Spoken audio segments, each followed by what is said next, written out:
महाराष्ट्रात हिंदी भाषा सक्तीची कराल तर संघर्ष अटळ आहे असा थेट इशारा मनसे अध्यक्ष राज ठाकरेंनी आज दिलाय। गुजरातमध्ये हिंदी भाषा सक्तीची होत नाही, मग महाराष्ट्रातच तो अट्टहास का?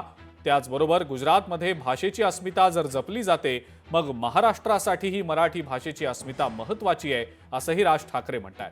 खरं तर काही दिवसांआधी राज ठाकरे आणि मुख्यमंत्री फडणवीस यांची भेट झालेली होती।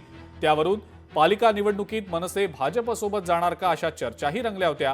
मात्र आता राज ठाकरेंनी हिंदी भाषेच्या मुद्द्यावरनं अप्रत्यक्षपणे भाजपवरच हल्लाबोल केल्याची चर्चा आहे। त्यामुळे आता या पार्श्वभूमीवर राज ठाकरे भाजपला चार हात दूर ठेवणार की काय अशी कुजबूज आहे आणि हिंदी भाषा सक्तीवरून मनसे आणि भाजपमध्ये मिठाचा खडा पडणार आहे का असाही प्रश्न राज्याला पडलाय। तिसरं पत्र जे आज जाणार ते आहे महाराष्ट्रातील तमाम शाळांच्या मुख्याध्यापकांना। तुम्ही ठाम राहिलात आणि सरकारचे मनसुबे उधळून लावलेत तर आम्ही तुमच्या पाठीशी पहाडासारखे उभे राहू, पण तुम्ही स्वेच्छेने सरकारच्या छुप्या हेतूंना मदत करून महाराष्ट्रातील विद्यार्थ्यांवरती भाषेचं ओझं लादणार असाल आणि अशी भाषा लादणार असाल जी शिकली काय आणि नाही शिकली काय फरक पडत नाही, तर मात्र माझे महाराष्ट्र सैनिक तुमच्याकडे चर्चेला येतील। या विषयात जसा आम्ही तुमच्याशी संवाद साधतोय तसंच एक पत्र आम्ही सरकारला पण पाठवलं आहे। हिंदी भाषेच्या एकूणच तिसऱ्या भाषा शिकवली जाणार नाही याचा लेखी आदेश हवा असं आम्ही सरकारला ठासून सांगितलं आहे। तो आदेश काढतील किंवा न काढतील, पण तुम्ही या बाबतीत सरकारच्या छुप्या हेतूंना मदत करणार असाल तर हा आम्ही महाराष्ट्रद्रोह समजू। महाराष्ट्रात जर पहिलीपासून हिंदी भाषा शिकण्याची सक्ती इथे कराल तर ते खपवून घेतलं जाणार नाही। शालेय अभ्यासक्रमाचं हिंदीची पुस्तकं दुकानामध्ये विकू दिली जाणार नाहीत आणि शाळांना देखील ती पुस्तकं विद्यार्थ्यांना वाटू दिली जाणार नाहीत याची नोंद शाळा प्रशासनाने घ्यावी। प्रत्येक राज्यात फक्त त्यांच्या भाषेचाच मान राखला गेला पाहिजे। उद्या सर्व राज्यांमध्ये मराठी भाषा पहिलीपासून शिकवाल का? नाही ना, मग ही जबरदस्ती इथेच का? हा मुद्दा टाळू नये असं माझं सरकारला आव्हान आहे। पण या आव्हानाला आव्हान देणार असाल आणि हिंदी लादणार असाल तर मात्र संघर्ष अटळ आहे आणि ज्याला फक्त सरकारच जबाबदार राहील। त्यामुळे सरकारने लोकभावनेचा आदर करत हा निर्णय मागे तात्काळ घेण्याचे आदेश द्यावे। गुजरातमध्ये केंद्रामध्ये नरेंद्र मोदी आणि अमित शहा बसलेले असताना गुजरातमध्ये जर हिंदीची सक्ती नाहीये, आंध्र प्रदेशमध्ये नाहीये, तामिळनाडूमध्ये नाहीये, केरळमध्ये नाहीये, कर्नाटकामध्ये नाहीये, बऱ्याचशा ठिकाणी नाहीये, हे धोरण महाराष्ट्रावरती का लादलं जाते? कशासाठी लादलं जाते? मुळात महाराष्ट्रामध्ये शिक्षक कमी, महाराष्ट्रामध्ये शिक्षकांना पगार नाहीये, तुम्ही शिक्षकांवरती अजून भाषेची ओझी टाकणार आहात। म्हणजे IAS अधिकाऱ्यांना महाराष्ट्रामध्ये हिंदी बोलायला सोपं जावं आणि मराठी शिकायची गरज लागणार नाही याच्यासाठीचे धोरण आहेत काही?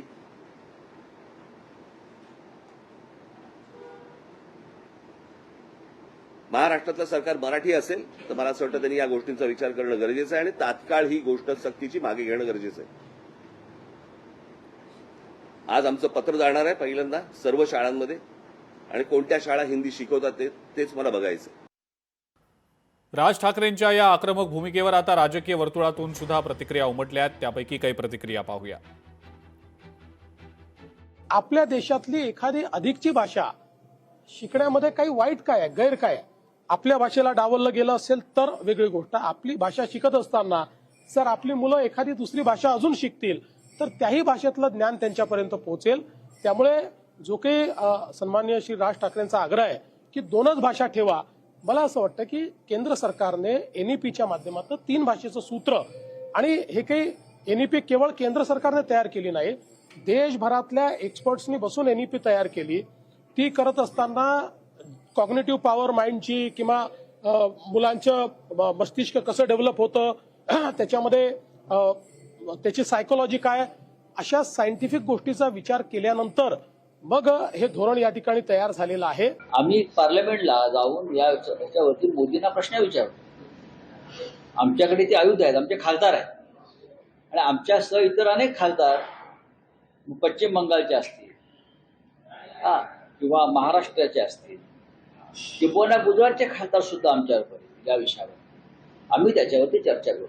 शैक्षणिक धोरण जे ठरवलं जात आहे राष्ट्रीय, हे भारतीय जनता पक्ष त्यांच्या राजकीय सोयीसाठी ठरवतो। ज्यांना हिंदी येते त्यांच्यावर तुम्ही कशा करताला? आम्हाला येत आहे ना, आम्ही हिंदीला कधी विरोध केला नाही, पण तुम्ही शालेय अभ्यासक्रमामध्ये ही सक्ती करू नका।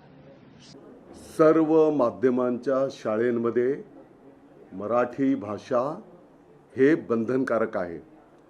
मग ते इंग्रजी माध्यमाची शाळा, मराठीमध्ये तर काही विषयच नाही, इंग्रजी माध्यमाची शाळा असेल किंबहुना इतरही माध्यमांच्या ज्या शाळा असतील, या सर्व शाळांमध्ये मराठी भाषा हे बंधनकारक आहे. 5वी पासून गेल्या काही वर्षांच्या पासून हिंदी हा विषय आहे. मराठी भाषा बंधनकारक, मराठी भाषा आणि इंग्रजी तिसरी भाषा म्हणून ऑलरेडी अनेक शाळांमध्ये काही वर्षांच्या पासून हे शिकवलं जात आहे. हिंदी भाषा ही महाराष्ट्राच्या बाहेर पण बोलल्या जाते. हिंदी भाषा मोठ्या प्रमाणात मुंबईसारख्या मोठ्या शहरांमध्ये, नागपूरसारख्या मोठ्या शहरांमध्ये बोलली जाते. किंवा आता आपल्याला इंग्रजी येत नसेल आणि केरळ राज्यात आपण जर गेलो तर तिथं पण हिंदी आणि इंग्लिश ह्या 2 भाषा चालतात, कारण हिंदी शेवटी ही आपली राष्ट्रभाषा आहे. आता शासन निर्णयामध्ये काय लिहिलं आहे की हिंदी ही तृतीय भाषा म्हणून अनिवार्य असेल. 1ली ते 5वी साठी माध्यम भाषा मराठी व इंग्रजी अशा 3 भाषा अभ्यासल्या जातील. आणि पुढं असं लिहिलं आहे, सर्व माध्यमांच्या शाळांमध्ये मराठी भाषा अनिवार्य असेल. ही मराठी भाषेला कुठेही धक्का लागणार नाही. शुद्धीपत्रक काढून 20 विद्यार्थ्यांची अट पुढे करत मागील दारानं का होईना हिंदी सक्तीचं धोरण दांडगाई करत महाराष्ट्रात रेटलं जात आहे. मार्क्सवादी कम्युनिस्ट पक्षानं या संबंध प्रक्रियेमध्ये अशा प्रकारच्या सक्तीला विरोध केलेला आहे. त्रिभाषा सूत्राला विरोध केलेला आहे. भाषा सल्लागार समिती आणि शिक्षण सुकाणू समितीच्या अनेक सदस्यांनी सुद्धा या गोष्टींना विरोध केलेला आहे. त्यामुळे ही दांडगाई सरकारने तातडीने मागे घ्यावी अशा प्रकारची मागणी पुन्हा एकदा मार्क्सवादी कम्युनिस्ट पक्षाच्या वतीने आम्ही करतो आहोत. लोकशाही मराठी ऐका, पहा, जागरूक रहा.